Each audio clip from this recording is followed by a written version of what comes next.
Hello মা, আমি launch থেকে নাইমা এখন বাস টার্মিনাল আছি। বেশি দেরি তো নাই, ধরো নাইতে 2টা-3টা বাজবো। পরাই এক লগে মার্কেটিং করবো। আচ্ছা মা। এ বাস দাঁড়ান দাঁড়ান দাঁড়ান।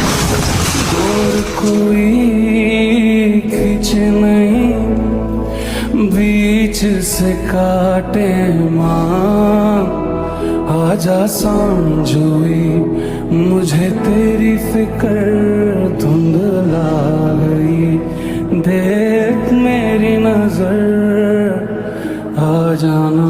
হায় রে জীবন রে, বাড়িতে যাওয়ার লেগে একটু তাড়াহুড়া করার কারণে কোন মার বুকটা জানি খালি হয়ে গেল গা। এত তাড়াহুড়ার কি দরকার ছিল? না একটু দেরিতেই বাড়িতে যাইতো, তাও তো নিজের জীবনটা নিয়ে বাড়িতে যাইতে পারতো।